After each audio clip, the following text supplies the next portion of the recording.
Arjun is stricken with grief and speaks words that sound wise. Lord Krishna does not console him, nor does he empathize with his sorrow. He corrects Arjun's mistake of understanding. Lord Krishna first rejects Arjun's grief outright. He declares that his grief itself is an error, born from confusing the body with the self and mistaking the change for destruction. These verses form the foundation of the Gita. Without this correction, no deeper understanding and no true spiritual path can begin. Therefore, let's enter into these verses, not to feel comforted, but to see clearly and understand the truth. Natvevaham jatu nasamna tvam neme janadhipaha na chaiva na bhavishyamaha sarve vayamatah param. In fact, there was never a time when I or you or these kings did not exist, and all of us shall certainly exist in the future too.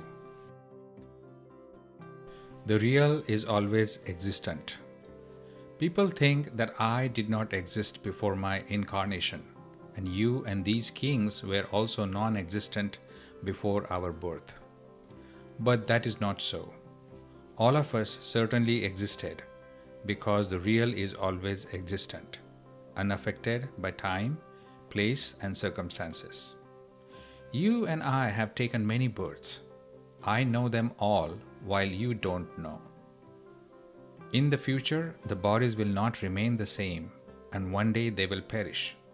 But the soul will never cease to exist, because that which is real is eternal. The soul was not non-existent in the past, nor will it be non-existent in the future. The self exists while bodies change constantly.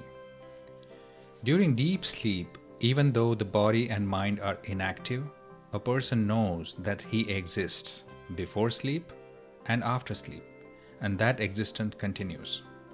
Even during deep sleep, the body keeps changing every moment, and one day it will certainly perish. But the self does not perish. In the same way, the bodies of all of us, I, you, and these kings, did not exist in the past in this form, and will not exist in the future in this form. And even now, they are perishing every moment. But the self, the soul, existed in the past, before we acquired the present body, exists now with this body, and will continue to exist in the future without this body. Why the body seems real?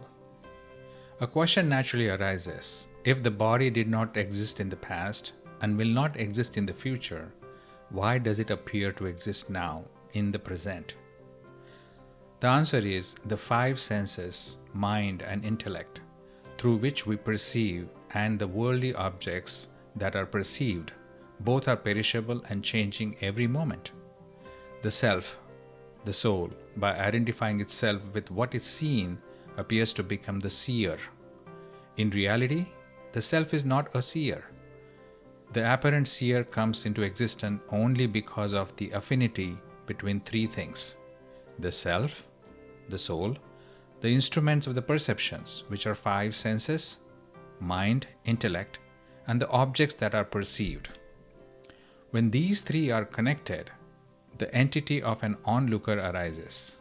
But when the instruments of the perception and the objects of perception are themselves transient and perishable, how can the apparent seer be permanent?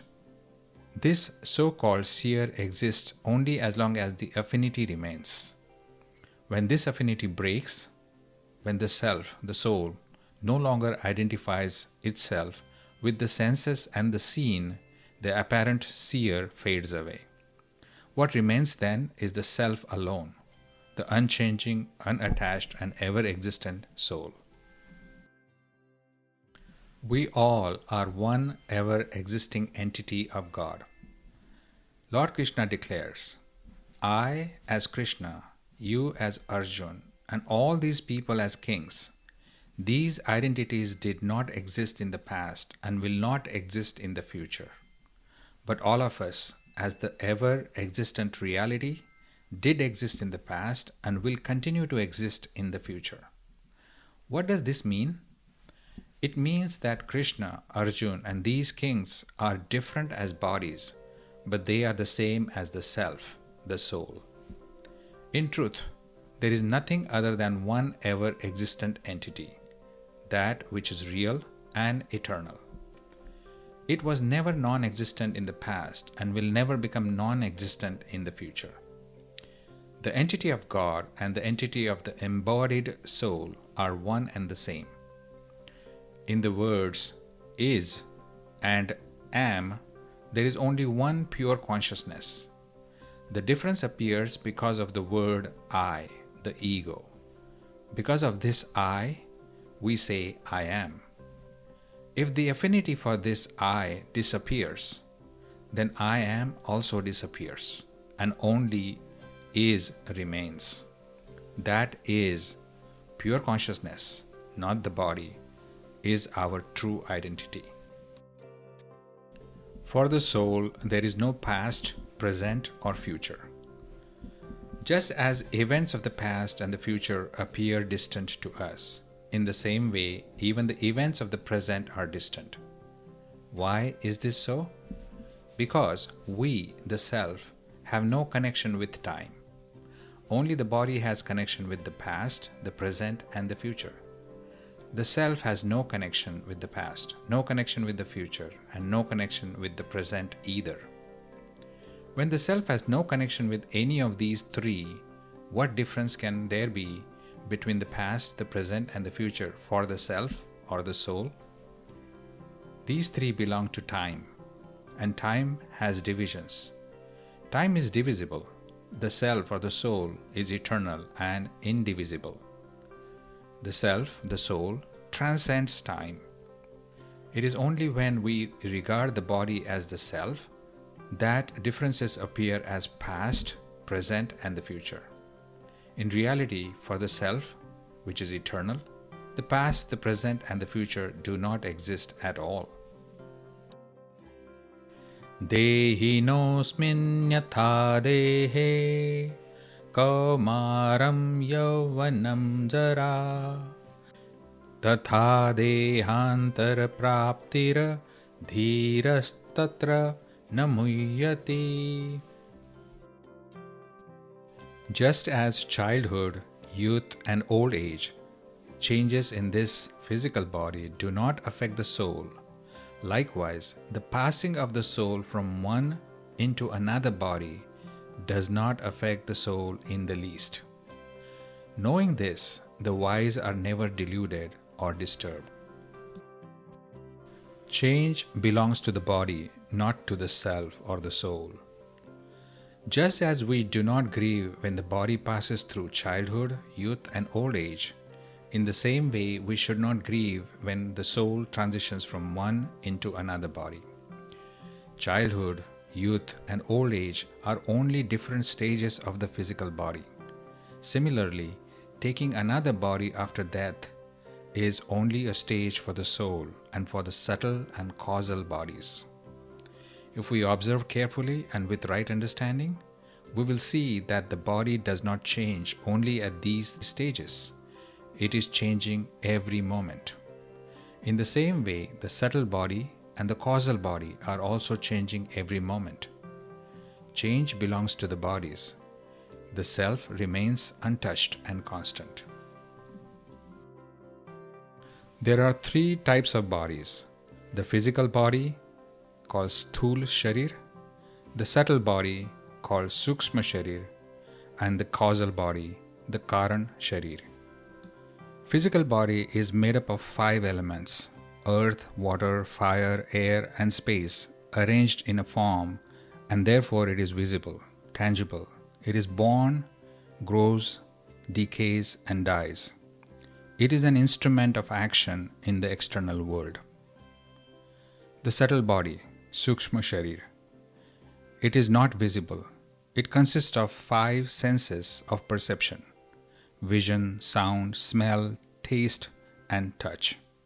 5 organs of action: speech, hand, feet, generative and excretory organs. 5 vital energies or pranas: mind and intellect. It is the instrument of experience through thinking, feeling, and perceiving. It continues through death and transmigration from one body to another body. And the third one is Karan Sharir, or the causal body. It is avidya, ignorance, undifferentiated potential impressions such as bijarup samskar, vasana, which is latent and hidden suppressed tendencies, the seed state of mind and individuality. This body is responsible for deep sleep, sense of individuality, rebirth, and embodiment. It is subtlest of the 3 bodies. These are not the self or soul. They are instruments, just like tools. The senses receive, the organs act, the mind processes, but the self or the soul merely witnesses. Confusing these instruments with I is called avidya or ignorance. All 3 bodies undergo change at every moment, but the self or the soul does not change. The self remains the same, witnessing wakefulness, dream state, and deep sleep state. It remains unchanged, untouched, and ever present. Not only the physical body, even the subtle and causal bodies change every moment. Wakefulness, dream sleep, and deep sleep are regarded as the states of the physical, subtle, and causal bodies. When a person is dreaming, a child sees himself as a child, a youth sees himself as a youth, and an old man sees himself as an old man. This clearly shows that the subtle body also changes, because the form experienced in the dream matches the stage of the physical body. Now observe deep sleep. In childhood, sleep is deep and unbroken. In youth, it becomes lighter. In old age, deep sleep reduces even further. This shows that the causal body also undergoes change, because the depth and the steadiness of the sleep depends on it. There is another clear sign. After sleeping, a child or young person feels fresh and energetic, but an old person feels far less refreshed. This difference in renewal and energy again proves the change in the causal body. Thus, not only the physical body, but the subtle and causal bodies also change constantly. Why liberation does not come with death?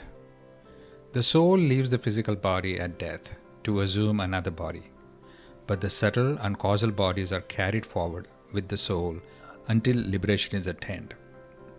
Liberation does not come by the destruction of the physical body, but by ending of all the affinity with the subtle and causal bodies. The subtle and causal bodies assume identity of next life. After leaving previous body, when one acquires the next body of, say, a god, a bird, or an animal, one assumes oneself as the same as god, bird, or animal. That is due to a change in subtle body. Similarly, the nature, that is the habit and the behavior of a god, is different from that of a bird or an animal. That represents change in causal body. Why we don't remember previous bodies and past lives? Here, a doubt naturally arises in the mind. We clearly experience change in the physical body, yet in a new life, after taking new body, we do not remember our previous bodies or past lives. Why is this so? The reason is simple and experiential. At the time of death and rebirth, the pain and disturbance are extremely intense. Because of this overwhelming experience, memory of the previous body and past life is lost. For example, when a person goes through severe physical pain, he may lose consciousness. Later, he does not remember what happened during that period. In the same way, because of the excessive pain and shock at the time of death and rebirth, the memory of past bodies disappear. However, in some rare cases, when death occurs suddenly and without pain, a person may retain memories of past life for a short period of time. Thus, loss of memory of previous body or past lives is not proof of non-existence. It is only the result of intense transition. The realization that you are separate from the body is liberation. One who clearly realizes that he is separate from the body realizes that he is liberated. Having attained this liberation, he remains established in it forever. In that liberated state, he may not remember what bodies or lives he had in the past, but one thing never disappears: the firm realization that I am not the body. That knowledge remains intact. Attachment is the cause of rebirth. The wise person is one who can discriminate between the real and the unreal. Because of this, he is not deluded and he is not reborn. Attachment, that is craving and aversion to the gunas or qualities and modes, is the cause of rebirth in higher and lower wombs. Passing into another body is a change of state of the subtle and causal body. When childhood comes to an end, youth appears. When youth comes to an end, old age appears. And when old age comes to an end, the embodied self passes on to another body. All these changes belong to the body. Childhood, youth, and old age are states of the physical body. Similarly, passing from one body to another is a state of the subtle and causal body. But the entity of pure consciousness, the soul, transcends all these states. The body keeps changing, states keeps changing, but the self remains exactly the same and unchanged. Across many lives, the self remains untainted and unentangled. The embodied soul, in order to reap the fruit of its past actions, goes to numberless wombs and to hell and heaven.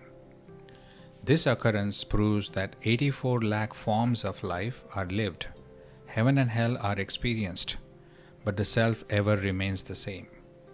Bodies, sharir, change, but the self, shariri, doesn't change. The self remains one, so it goes to several wombs and several worlds. The entity which goes to several wombs does not get tainted with anyone, doesn't get entangled anywhere.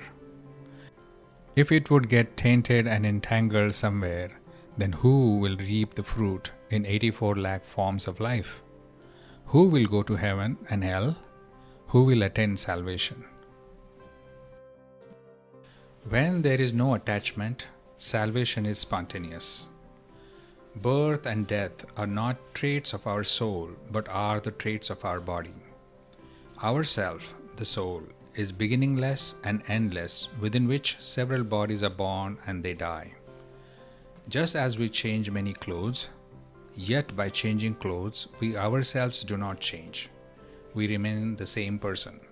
In the same way, the self, or the soul, even while transmigrating through many bodies, remains exactly the same.